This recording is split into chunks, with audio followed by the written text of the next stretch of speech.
should have now then is a very dry monster, okay, that's been paper mache with flour and water, or if you've got PVA glue, PVA and water. If it's not completely dry, or if it's still very, very damp in areas, then you're better off leaving it for another day so that each layer dries properly. Otherwise, you will find that the top layer is quite dry, especially after this stage, and actually underneath all of the paper isn't dry, and that's when we start to get a little bit more mould coming through. That even happens with PVA glue as well, so just make sure that each stage is reasonably dry. I mean, there's little bits here on mine where it's just a slightly bit wet still here, but what I've been doing is from yesterday morning and today, so 24 hours, I've been resting it against the radiator, and I've just been kind of moving it around as I've been at home. I don't suggest leaving it there all day. You need to keep an eye on it to make sure that it's constantly drying. Obviously, I only leaned it against the radiator when it wasn't going to mark the radiator. Okay, so what we're now at is, you can see this bit's a little bit floppy. All right, we're now going to start the flour and water paste. So it's really, really quite thick now. Rather than it being like pancake mixture, we're going to make it really quite thick. If you are struggling with paints, maybe you don't have paints at home, then I suggest that at this point, as you're mixing your flour and water paste, get some food colouring and put that into the mixture as well. That way, when you're adding it on, you're creating a bit more colour to your monster too. And you could do this in batches. So you could make the body of your monster with one set of flour, water and food colouring, so maybe make the body blue, give that a wash, and then make another set of paste, and then do these protein stems with red, for example, okay, or change the colour completely. Alright, so that's an alternative if you don't have paints at home. Alright, so okay, what we're going to do is, this is my bletchling. Can you see on this bletchling that there's quite a lot of lumps? Alright, so there's some indentations, almost like craters, and there's also some kind of like veins. And also we've got here these big lumps. Alright, so that's what we're going to start creating today. It's easier to do this with the flour, water and paste, and again, it's also easier even if you're using PVA glue. If you're going to use PVA glue at this point, you're going to have to use a lot more newspaper to kind of make these craters and these lumps. Whereas with the flour, we can make it quite thick, so it's like a floury dough. Okay, so if we take a look at my monster that I've done before, you see these lumps here. Okay, all of these and all of these different marks have been created with this flour and water paste. It's really, really effective. Alright, so we're going to use a cup of flour again. Obviously, the smaller you make your monster, then the less flour you're going to use. Okay? Make sure as well at this point that you have got a sink full of fairy liquid and water. Okay, so just tip that in there. Okay, we did use a full mug of water. We're not this time, we're only going to fill it with half a mug of water. Okay, so all I'm going to do this time, just move my monster out of the way, okay, is I'm just going to tip in a little bit at a time using a wooden spoon. If you're going to add food colouring into this, ask your mum, ask your dad or your grandparents, okay, what equipment they're happy for you to use.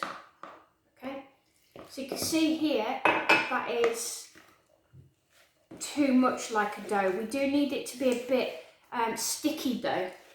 Okay. If you remember from one of my previous videos, I said that we needed the mixture quite smooth. At this point, it doesn't need to be brilliantly smooth because it creates those, if you've got a lump of flour, it'll create a different texture in your model anyway, so it's not a major issue, which is why we're not using the electric whisk today. Okay, need a good few bit of biceps going on here, just to give it a really good mix. So you see here, okay, it is a very sticky dough. Perfect. Okay, so just don't want to be wasting any of this, not at all. Okay, let's bring the model back.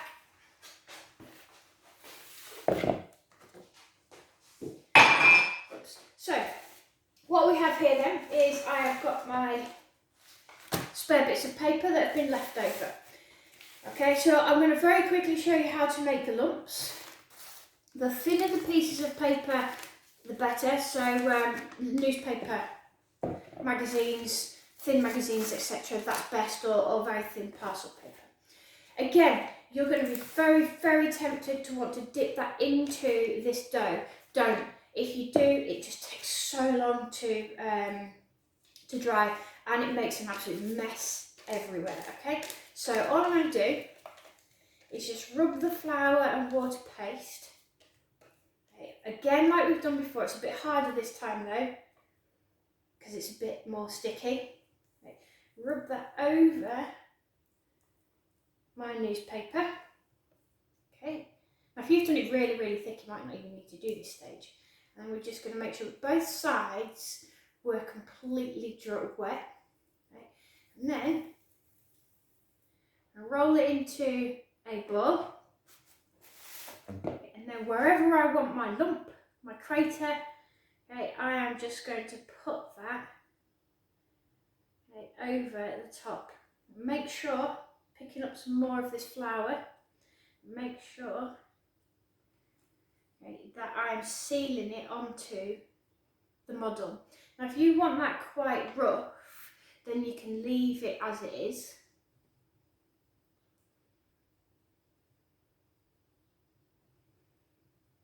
Okay. Or you can try and make it a bit more smooth by putting the flour over the top. Okay. Now at this point you don't necessarily need the salt into the dough, because this is the last and final stage. This is the bit that's going to dry reasonably quickly because it's on the outside. If you want to add the salt into the dough, please do feel free. Alright, so that is my little lumpy crater. The edge of the COVID stem cell, right, little bumps on it. So we'll do another one of those just to quickly demonstrate again. It gets a bit sticky, this does. This is why it's very important to have a bowl of water, soapy water to hand, in case you need to wash your hands. Okay, so put the flour, water, dough on both sides of the newspaper, scrumple it together. If you've got younger brothers and sisters doing this bit, it may be that you do the dough onto the paper and you hand that to the brother and sister, and then they stick it on the monster. Just so it's not, they don't get frustrated with the paper ripping. Okay, so just use the flour, paste,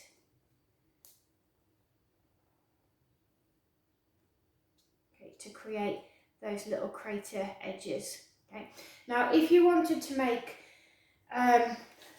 more of the craters, so as in like the whole craters, alright, then just exactly the same. I can't put my book up to show you, sorry, so I just have to demonstrate. Making sure again we've got all of it with some kind of flour water paste on it. Both sides. You will find that this, you do have to work quite quickly with this because we've added less water. It will dry a lot quicker. Alright, it starts to become quite difficult to use. So if you want to make some almost like veins, if you want, okay, all you do is just twist it together Okay, so it's into a bit of a strand, and then we can create veins. So obviously if you want really thin veins, you would use a thinner piece of paper.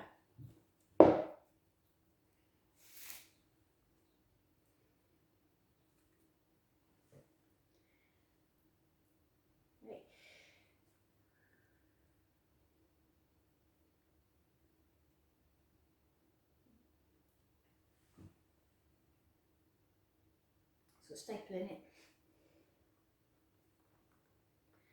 Okay, always making sure that all the edges are stuck down. We don't want any paper to come through with your model when we're painting it, mainly because we want people to be able to look at this and think, wow, what have you made that out of? Okay, right, so that's how you can use the newspaper. If you don't want to use the newspaper or even tissue, toilet tissue would work really well with this. Alright, then what you can now do is you can add to create these really kind of, if you have a look at the COVID cell, it has got this kind of very wholly almost sponge-like texture to it. Alright, so I'm just going to press my flour water paste all over my model now, including on the edge of these protein spikes. Now on the edge of the protein spikes, if you look at the picture, it looks like, it does look like a very thick sponge. Okay, so I'm just going to make it nice and rough. Now you can create all kinds of different effects with this. Alright. And if you want to make it even more sticky, adding more flour, alright, then you can actually mould a little bit more.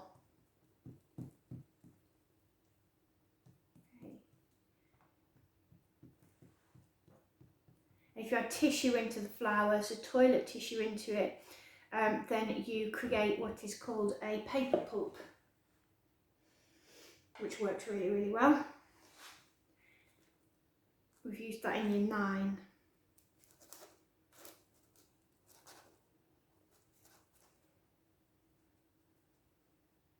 So you're creating that rough edge, right, of the protein spikes, of the cells. Right. You kind of almost pull it up and see what happens. Just kind of leave it to be natural. You remember what I said before, where I said don't worry if you've got any holes in your sculpture. Alright, where the newspaper is kind of peeled off slightly, so I've just covered a hole there with this now amazing, I think it's amazing, texture. Now this will dry white, so it means you don't have to paint the model. Now I quite like this bit here, so if you can see it, just pick it up. Where on the edge of the protein spike there, you can create these kind of like web effects. Okay, so that's quite nice, especially if you put a little bit more flour in it. Alright, you might be able to kind of create these interesting effects that make it look even more cell-like, and little bits of drip. Okay, like this here, look, can you see it where it's dripping? Alright. So you can create some really nice, quite gory effects if you want. This adds strength to your model. Alright, and you just go using all of your paste, work your way around and add whatever texture you quite like, adding more flour if you want to mould texture, maybe you want to create more vein-like effects. Maybe you like the idea of it cracking, because it will crack when it dries if you apply it quite thickly. Alright, that will create a nice effect. Paint over as well. Okay, you can create nice effects in the facial area as well. Alright, and we can create some kind of like claws at the front too. Alright, so have a little play around with that. You might need to leave that for a couple of days to dry. You won't be able to paint that whilst it's still wet. So if I don't see you tomorrow, I will see you the next day where I will show you how to paint that, and it'll take us a couple of days to get the 2 layers of paint on it. Okay, see you tomorrow.